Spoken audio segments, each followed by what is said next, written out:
Hello guys, welcome back to our new video. This your ice friends. അപ്പോൾ guys, ഞങ്ങളിപ്പോൾ homework ചെയ്തുകൊണ്ടിരിക്കുകയാണ്. ഞങ്ങൾക്ക് സാധാരണ ഹോംവർക്ക് ഉള്ള ദിവസങ്ങളാണ് മമ്മ ഞങ്ങളെ മൂന്നിത് ഒപ്പം ഇരുത്താറ്. അല്ലെങ്കിൽ ലൈക്ക് എക്സാം ഉള്ള ദിവസങ്ങൾ അല്ലെങ്കിൽ പഠിക്കാനുള്ള ദിവസങ്ങളൊക്കെ ആണെങ്കിൽ മമ്മാൻ്റെയും പപ്പാൻ്റെയും റൂമിലായിരിക്കും ഉണ്ടാവുക. ഞാൻ ഡൈനിങ് ഹാളിലും ഇസാന് ഞങ്ങളുടെ റൂമിലും ആയിരിക്കും. ഞങ്ങൾ അങ്ങനെ സെപ്പറേറ്റ് ആക്കി മമ്മ ഇരുത്തും. കാരണം ഞങ്ങൾ കളിച്ചുകൊണ്ടിരിക്കും, അതാണ് ഞങ്ങളുടെ പണി. അപ്പോൾ അതുകൊണ്ട് ഞങ്ങൾ സെപ്പറേറ്റ് ആക്കി ഇരുത്തും. പിന്നെ 26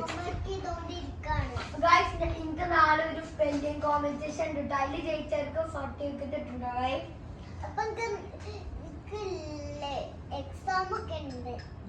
അപ്പോൾ ഞങ്ങൾക്ക് കണ്ടായിരിക്കും 26 എക്സാം സ്റ്റാർട്ട് ചെയ്യും. ഇവർക്ക് 29 സ്റ്റാർട്ട് ചെയ്യും. കുറേ പഠിക്കാണ്ട്, സത്യം പറഞ്ഞാൽ ഹെഡേക്ക് വരുന്നോണ്ടിരിക്കുകയാണെങ്കിൽ പഠിച്ചിട്ട് കുറേ പഠിക്കാണ്ട്. അപ്പോൾ ഇതെല്ലാവരും ഞങ്ങളുടെ വീഡിയോക്ക് ലൈക്ക് ചെയ്യണം, ഷെയർ ചെയ്യണം, സബ്സ്ക്രൈബ് ചെയ്യണം. അപ്പോൾ എല്ലാവർക്കും ബൈ.